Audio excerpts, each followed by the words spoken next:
Welcome back to Literary Leap. In today's video, we are diving into an exciting and action-packed poem, The Glove and the Lions by Leigh Hunt. This tale of medieval chivalry and daring courage will take us into the heart of a dangerous setting where a single glove becomes the test of a knight's valor.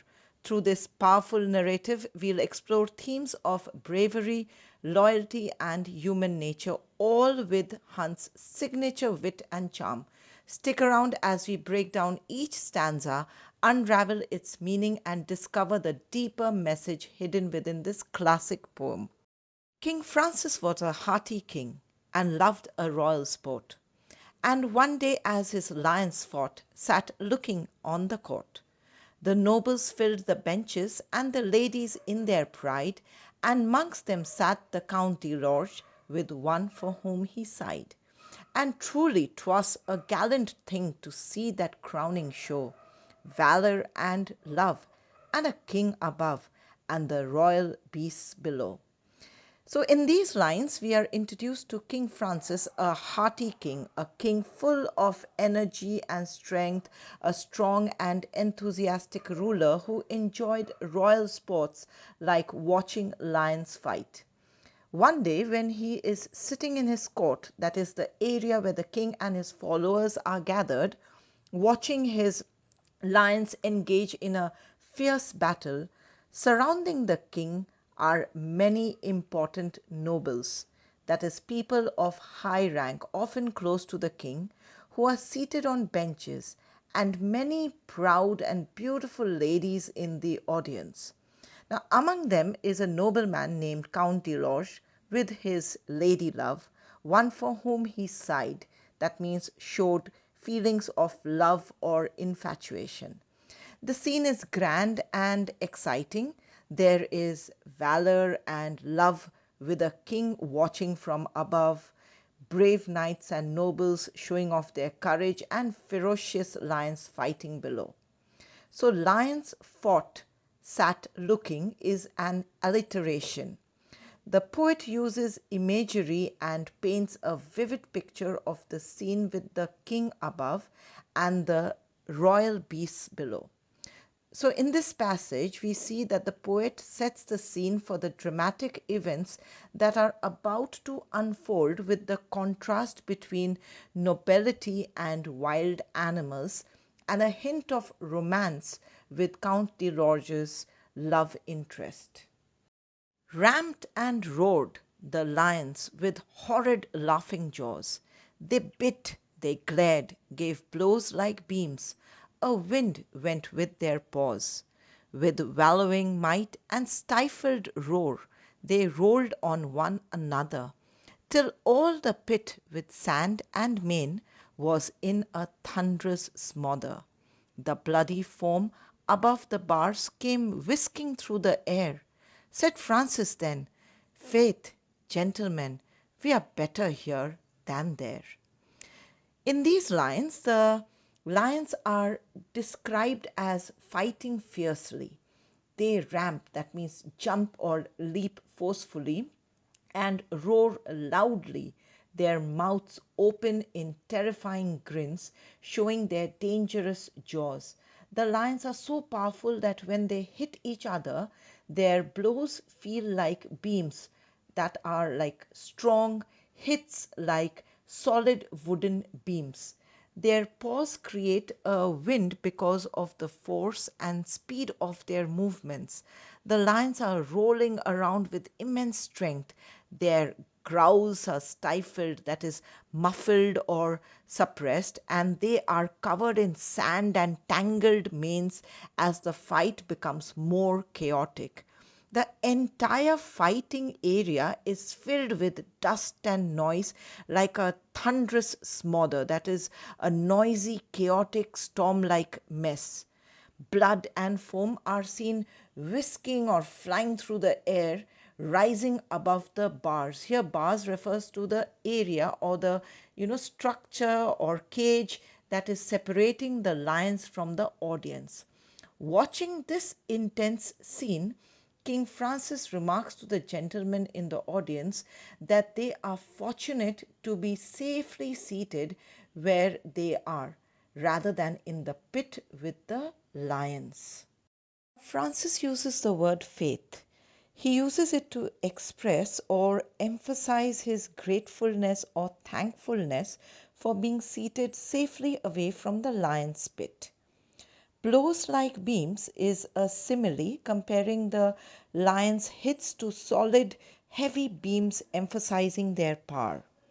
Horrid laughing jaws is personification, giving human like characteristics like laughing to the lion's jaws.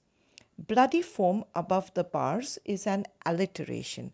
So we see these lines highlight the violent and wild nature of the lion's fight, showing the intense danger and power of the beasts, while King Francis coolly observes from the safety of his seat, grateful to be out of harm's way.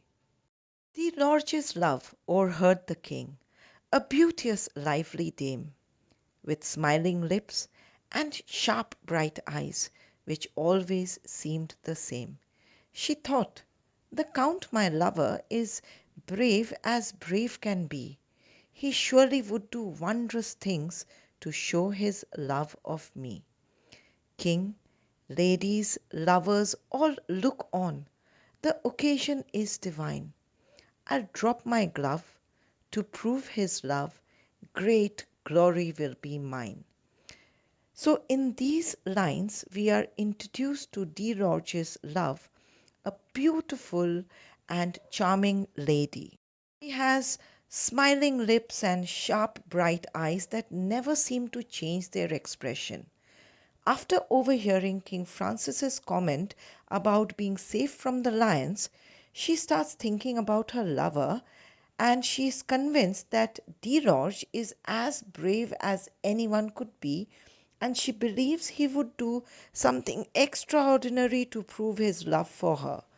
With the king, the ladies, and all the noblemen watching, she sees this as the perfect moment, the apt setting to test his love.